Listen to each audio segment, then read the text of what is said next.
Welcome back to Mediocre Painting with Wayne. Sitting here working on this Gundam again. And with my good friend Al sitting in the room. Hey, everybody. And hopefully we're going to finish this fella up here today. Oh, really? Hopefully. I didn't know we were that close. Well, we're about ready to finish assembling it. I mean, we're probably going to pin wash it. So we might get a few more videos out of this. We might milk it a little more. Just squeeze that teat a little bit harder. All right. Look at that. Look how nice that snaps together. Snap. So yeah, this is all obviously pre-colored, not painted. And once we get it all assembled, I'm gonna go back and pin wash and do some detail, maybe some matte varnish on this to tone it down so it doesn't have the gloss to it. It looks less toy-like. Just adding a matte varnish to any of your Gundams will actually make them look infinitely cooler. I've learned a few things over the years. Al, I'm gonna be 40 in 3 months. Oh shit! You looking so good. You a liar, What's but the thank secret? you. The secret is hate. Hate, and I lower myself into a big vat of Jergens to sleep in every night. Yeah. And just floating in the lotion. Float in there like some sort of like the guild pilots on Dune, just floating around in a spice tank. You wake up in the morning and you've absorbed it all. You're just so soft. I just think of that old Doctor Who from I say old, like medium old Doctor Who when they redid it. Oh, the moisturize the moisturize me. Oh, to be a stretched out piece of human bologna being moisturized. Moisturize me. We got to put these little... Gundams have always been cool because you got the hard plastic parts and then they give you this sprue of like flexy kind of rubber material for the joints that are going to see a lot of wear or movement. I was like, good thinking ahead, Bandai. Robot cartilage. Robot cartilage. I keep looking at that Bandai kit where you build a cup of ramen noodles. Right? I keep looking at it. I'm like, look, I've been spending too much money on stuff. I keep telling myself I'm gonna put this stuff together before I buy anymore, and then that just doesn't happen. I'll put a few things together, and then I'll put 2 together and buy 10 more, and well, just bury me with them, okay? When I die, just pour them all into the grave. Just use them as into your coffin with them all tucked, all their little robots under the blanket with you. In my forever box. In your forever box. I don't know what I'd want for like all eternity. I want something cool and mysterious so that people would be like, why did she have that? What's the significance? So, we're getting down you to got a lot of pieces around you. I do. So you don't really cut anything out until it is time to snap it to another thing. No. Is that technique? Is that the rule of putting together Gundam? It's the best thing to do when you're assembling a model kit. Because everything's all labeled with its sprue number. Like this is the PC sprue, and then this is like part B, D, E, E. So if you just clipped all this out and had it in a pile, you'd be like, oh shit, which one is which? And because a lot of them are directional. If I sat down with one of these, I wouldn't even think about it. The first thing I would do is cut every single piece out, then look at what I had done, and then push it all into a garbage can. And then just never speak of it. We had a guy, when we were, before pandemic times, and we were doing the Gundam meetups here at the shop, this poor dude, he had taken one home and clipped it all off the sprue. Oh, God, love him. And then he brought it in here, and it was just like, and it wasn't like a real grade or even a master grade, or a high grade. It wasn't a high grade or a real grade. It was a master grade Gundam. Oh, so it's like, no. it's like 1,000 and some pieces just in them. That's an expensive kit. Yeah, it's just like a $90 one he got. It was I forget which one it was. There's so many of these models, but I know it wasn't a Verka, but it was like a realistic scale one. there were so many pieces in this box, and he's like, I really messed up. I thought, I'd save some time and I'd paint them all before I put them together. And I don't know where to start. And we're like, we don't either. I genuinely felt bad for him. So once again, it's got those little rubberized pieces in there, and they're able to move within the housing. So that's pretty neat. All right, so that goes up on this piece like so. Oh no, this isn't landing here. This is for the, lets this thing swivel and move for the back panel. Neat. So I learned recently, and forgive me and stop me if we talked about this, back in the 70s or whatever, they did a Japanese live-action Spider-Man series. Marvel greenlit it, but they didn't want it to leave Japan. It was really just for the Japanese audience. And they did a lot of really incredible stunt work with it and different design stuff. It was pretty well received, and Stan Lee really liked it. I didn't know that. Yeah, there's a whole documentary about it. I'll try to find for you. But one of the people that worked on it got the idea while working on that for I think Transformers, because he was designing different. It was to sell toys. Mm-hmm. They put a lot of characters in the show to sell toys. And part of that is kind of where this guy got the idea to make Transformers and transforming robot toys. And then all of that hype led to the Power Rangers. So, and I could be totally just like bungling those facts or timeline or whatever. But for anyone who's interested in robots and also Spider-Man, it's there's a link there somewhere. That's really cool. I was never a huge Spider-Man fan. And then like the Tobey Maguire Spider-Man, I was like, yeah, it's all right. And then like the Andrew Garfield Spider-Man, I was like, yeah, it's all right.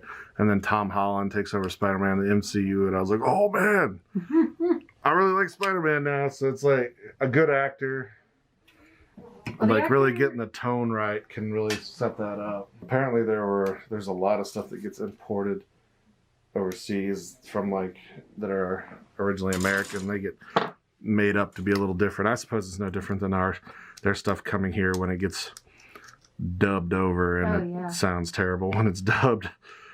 But like they did a Japanese version of the old 90s X-Men cartoon. And like if you ever see the opening for it, I'd watch the shit out of that if it was all done in that anime style. But they only did the opening. Yeah. And then the rest of it was like the way, what we had in the 90s, which is like the second best cartoon of the 90s, next to Batman the Animated Series. But the original X-Men? The X-Men one. God, yeah. I'll have to show you a video of a review of the X-Men. It's hilarious.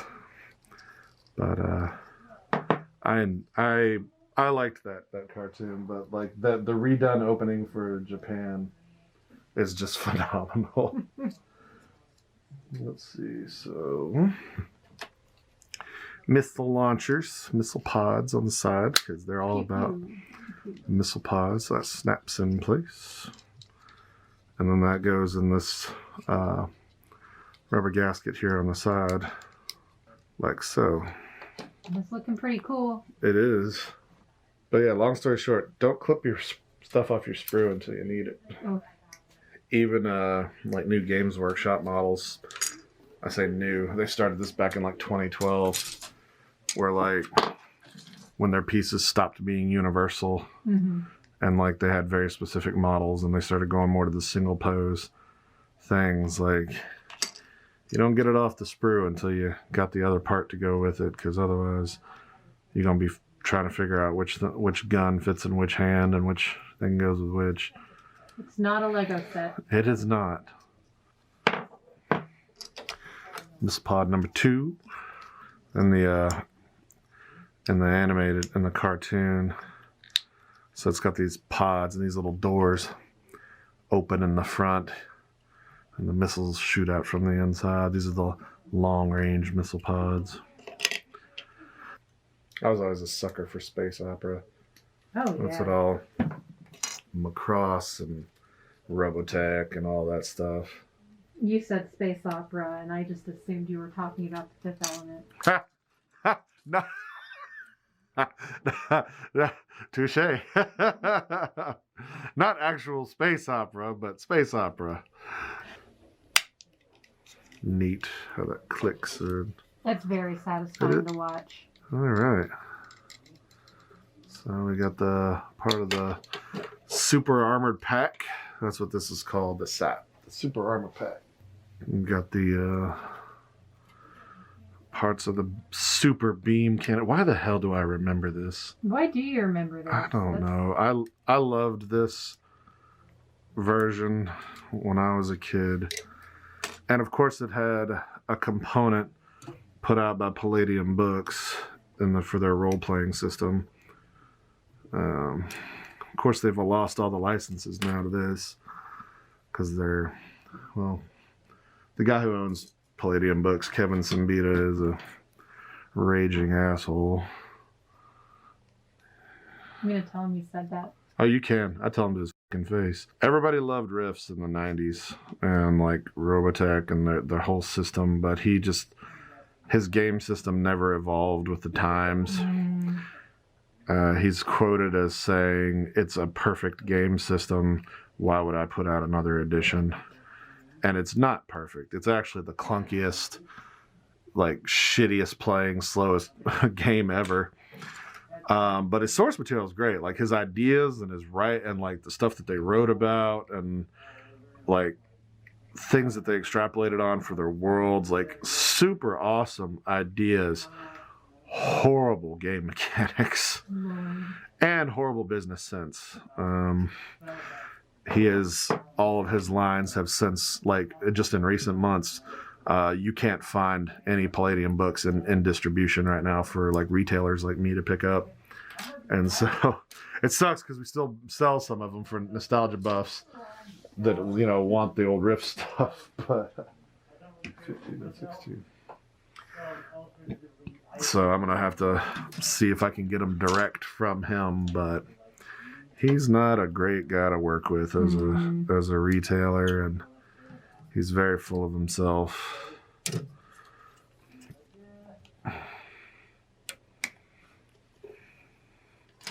It's like, buddy, it's not 1994 anymore. You're not that successful in the game industry. Things have evolved. That's a pretty easy mindset to get into after you put that much work into creating something. I don't like going back and fixing projects. When I'm done with a project, I am done with it, man. Sure. I don't want to remake it. I don't want to revisit it.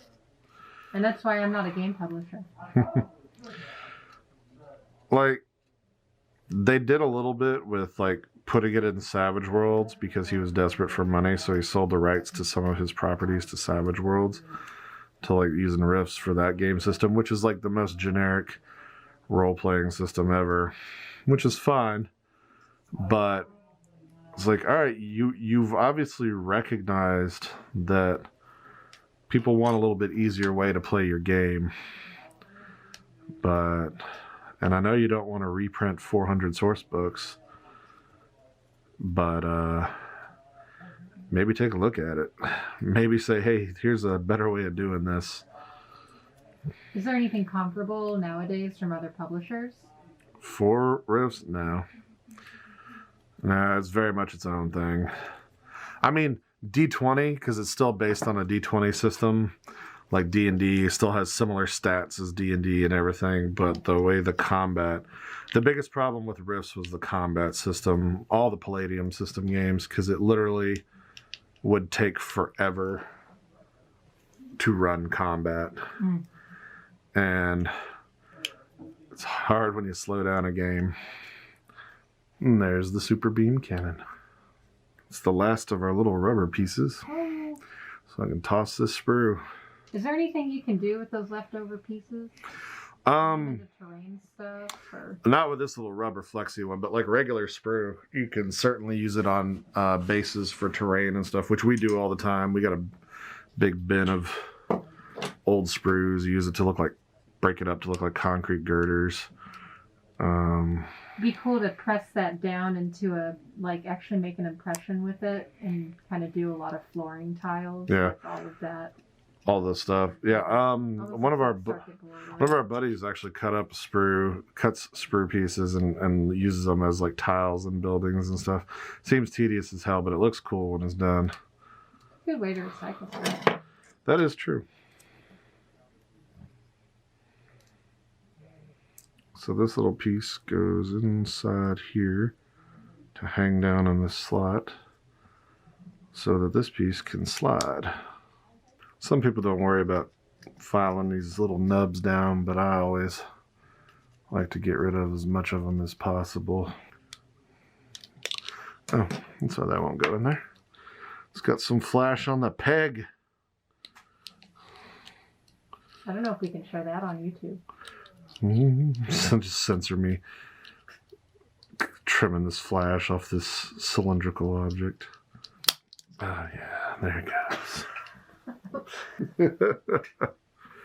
All right, super beam cannon assembled. Now it's time for final assembly. All right, so you go here. Do you? Oh no, wrong side. Now he's got his thumb up. Very nice. And thumb up on this side. Let's get all our pieces and pegs oriented here. There's that. And then this pushes onto here. Oh boy, he's a tall boy now. We'll have to get like a pulled back shot of this because he beefy now. That's the assembled model. There he is. That's him. Oop. You thought. I thought. You thought. Yeah, it's a little finicky. A lot of these little Gundam kits are, and that they're. There we go. Well, that's reassuring to know that if I put one of those together and it, Yeah. Cool. So he's assembled now. And he can duck his head and his little beam cannon can come up and over his shoulder. So next time, oops, that's trying to come out. Because the arm joint's not made to move that far up. There we go. So next time, we'll do the stickers that came with them. Hopefully they still work after 30 years. And then we'll get to doing some pen washing on them and like really bring this kind of dull plastic toy looking thing to life. Ta-da! I'm gonna take this off of them because I don't want it to break right now. All right, thanks for watching and we'll see you next time.